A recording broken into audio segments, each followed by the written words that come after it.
He hit the water hard and momentarily blacked out. His safety gear kicked in as his vest auto-inflated. He rose to the surface and regained consciousness. The waves, wind, and rain battered him around. He saw the ship in the distance. The sound of "man overboard" could be heard, even with the storm. The ship started to turn around, but it moved further away as if something pulled him away from the carrier. The waves continued to beat him about, practically drowning him in their fury.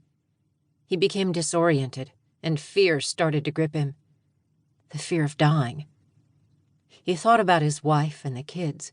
He remembered birthdays, anniversaries, and holidays as images flooded his mind. Suddenly, he saw a glow in the sky. Was it the light from a rescue helicopter? Is this it? Is this the end? He thought as the light grew brighter and brighter until it enveloped him. He closed his eyes and accepted his fate. He crawled onto the beach, coughing up seawater as he dragged himself ashore. The waves crashed at his feet as he collapsed on the sandy shore. He rolled over on his back, coughing and gasping for air. "I can't believe I made it," he pondered. That storm was unlike anything he'd ever seen in his 18 years in the U.S. Navy. He was just glad his safety gear worked when he needed it. The auto-inflation vest kept him above water long enough to reach land. But where am I? He thought as he sat up and started to look around. Is this Bermuda?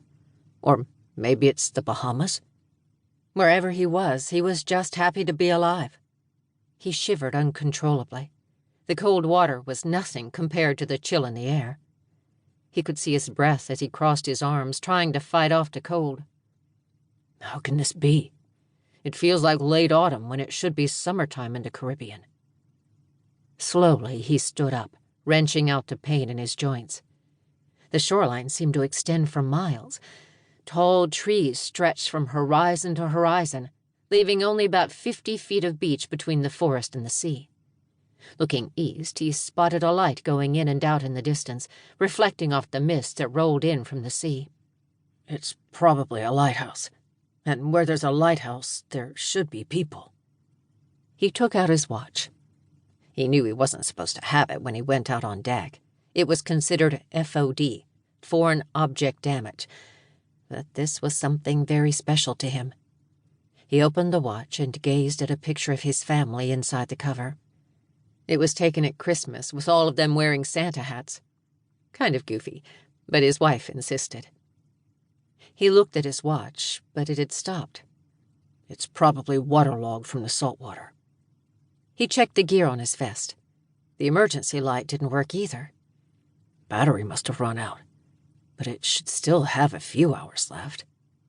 He made a mental note to get on his sailors about performing regular maintenance on the flight deck gear. He discarded the vest and started walking down the beach toward what he hoped was a lighthouse and safety.